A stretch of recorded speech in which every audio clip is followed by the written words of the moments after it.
मैं बात करूं तो वो ब्रेकिंग न्यूज जलालुद्दीन खिलजी को जो दिल्ली का सुल्तान लिखा गया हमारे इतिहास में, उस दिन वो ग्वालियर में था।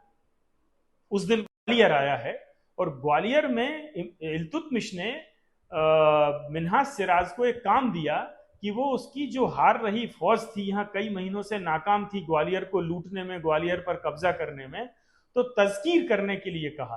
तस्कीर का मतलब ये होता था कि वो शाम को सारे अपने जो भी उनके लुटेरे फौजी होते थे, टुकड़ियां होती थी, उनके सामने वो इस्लाम की फतेह की कहानियां सुनाता था वो। नमस्कार, मैं सामाजिक कमल और आप देख रहे हैं मैं डिजिटल प्लेटफॉर्म द खबर डेली। हमारे साथ है देश के विख्यात चिंतक, विचारक और पत्रकार श्री विजय मोहन तिवारी जी। तिवारी जी के बारे में आपको बता दूं कि राम मंदिर के लोकार्पण के समय वे 20 दिन तक अयोध्या में थे, वहाँ उन्होंने रिपोर्टिंग की। आज वे कार्यक्रम में आए थे जहाँ उन्होंने बात की कि ग्वालियर का एक ऐसा इतिहास जिसको ग्वालियर के लोग ही नहीं जानते हैं, उसके बारे में उनसे बात करेंगे। तिवारी जी, आपका द खबर डेली में स्वागत है। नमस्कार। ग्वालियर का वो इतिहास जो ग्वालियर के लोग नहीं जानते हैं, आज आपने एक परिचर्चा में चर्चा की, थोड़ा उसके बारे में विस्तार से बताइए।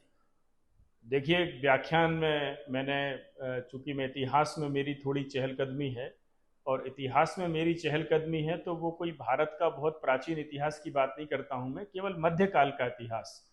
मध्यकाल का इतिहास मतलब 11वीं 12वीं सदी के बाद से, जब भारत पर ये इस्लामी कब्जे हुए हैं, दिल्ली पर, भारत से मतलब दिल्ली पर जब तुर्कों के कब्जे हुए हैं, उसके बाद में जो पूरे देश में इन्होंने किस तरह से ऑपरेट किया है, मेरा सब्जेक्ट ये रहा है। मैं पिछले 20-25 वर्षों से उसका अध्ययन करता हूं, उन्हीं के समय लिखे हुए दस्तावेजों के आधार पर।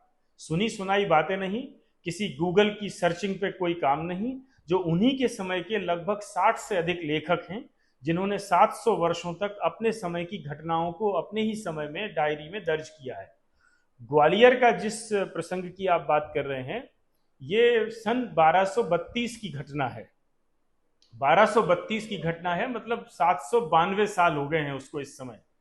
और 12 दिसंबर की तारीख है और मिन्हाज सिराज नाम का एक व्यक्ति ग्वालियर आया था 1231-32 के दरमियान।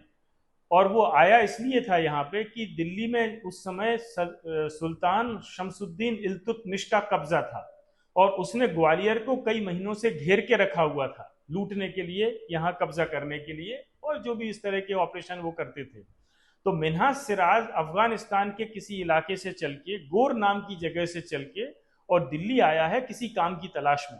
और उसके बाद वो पहुंचा ग्वालियर। जब उसको पता चला कि सुल्तान तो पूरी फौज के साथ वहां डटे हुए हैं, तो वो ग्वालियर आया है। और ग्वालियर में इल्तुतमिश ने मिन्हाज सिराज को एक काम दिया कि वो उसकी जो हार रही फौज थी, यहाँ कई महीनों से नाकाम थी ग्वालियर को लूटने में, ग्वालियर पर कब्जा करने में, तो तस्कीर करने के लिए कहा। तस्कीर का मतलब ये होता था कि वो शाम को सारे अपने जो भी उनके लुटेरे फौजी होते थे, टुकड़ियां होती थी, उनके सामने वो इस्लाम की फतेह की कहानियां सुनाता था वो, ताकि लोगों में लड़ाई के जोश आए कि हम किसी इलाके में निकले हैं लूटने के लिए, कब्जा करने के लिए, तो उसमें हम जोश से लड़ें, पूरे मरने मारने तक लड़ें। तो ये वो उसने खुद लिखा है अपनी डायरी में, मिन्हाज सिराज ने, ग्वालियर में, कि मैंने 95 तकरीरें की हैं। अगर एक दिन में एक तकरीर भी मान ली जाए तो कम से कम 3 महीने वो यहां रुका है। ये घेराव 11 महीने चला था इल्तुतमिश का। 12 दिसंबर 1232 को वो घेराव पूरा हुआ। ग्वालियर के लोग जो लड़ाकू थे, विजेता थे, गौरवशाली थे और संघर्ष किया उन्होंने, तो 11 महीने तक वो प्रतिकार करते रहे, लेकिन अंत में वो पराजित हुए। उसके बाद पड़ाव पर, जो ग्वालियर में पड़ाव नाम का कोई इलाका है, आप जी जानते हाँ, होंगे, पड़ाव मैंने सिर्फ पड़ाव है, सुना है, बिल्कुल जी। पड़ाव नाम के इलाके पर उस समय भी पड़ाव ही कहते थे इसको। मिन्हाज सिराज ने यह लिखा है कि वह 800 लोगों का कत्ल करने के बाद, 800 की संख्या में उसने नोट की है, एक अच्छे पत्रकार की तरह तथ्यों पे काम करता है मिन्हाज सिराज। 792 साल पहले वो ये नोट कर रहा है कि मैंने 95 भाषण यहाँ दिए हैं, इल्तुतमिश की फौज को इस्लाम की फतेह की कहानियां सुनाई है। और उसके बाद जब 12 दिसंबर 1232 को ग्वालियर पर कब्जा हुआ, तो पड़ाव नाम के मोहल्ले पे 800 लोगों का कत्ल करने के बाद वो ग्वालियर के घरों में तुर्क मुसलमान लूटने के लिए निकले हैं। और जब ये लूट का काम भी पूरा हुआ और जब वो दिल्ली रवाना होने लगे तो मिन्हाज सिराज को इल्तुतमिश ने ग्वालियर में ही छोड़ा और यहाँ शरीयत का कानून लागू करने का जिम्मा उसको दिया और वो कुछ महीनों तक यहाँ इल्तुतमिश की नौकरी में रहा। फिर वो पूरे भारत में घूमा है। मिन्हाज सिराज को घूमने का बड़ा शौक था।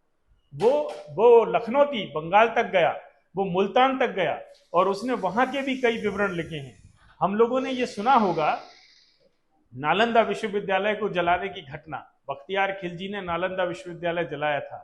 मिन्हाज सिराज अकेला उस समय का एक लेखक है, पत्रकार मैं उसको कहूंगा अपने समय का, कि जिसने नालंदा विश्वविद्यालय बख्तियार खिलजी के साथ जलाने की मुहिम में जो मुस्लिम शामिल थे उसमें एक का इंटरव्यू करके आया था, वो लखनौती से। उसका नाम था शमशामुद्दीन, जिसका इंटरव्यू किया था और वो उज्बेकिस्तान के फरगना नाम की जगह का रहने वाला था।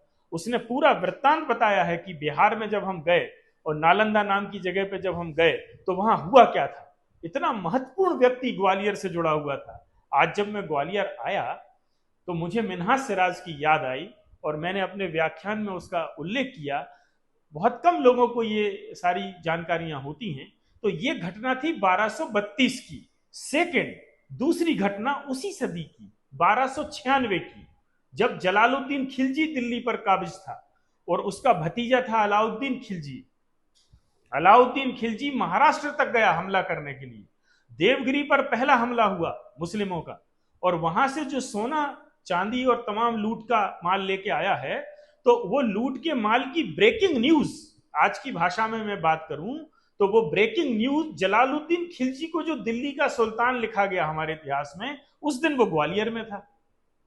उस दिन वो ग्वालियर में था जब उसको ये पता चला कि अलाउद्दीन खिलजी देवगिरी से कितना माल लेकर आ रहा है। तो क्या माल लेकर आ रहा है? अब फरिश्ता नाम का एक दूसरा इतिहासकार ये बताता है हमको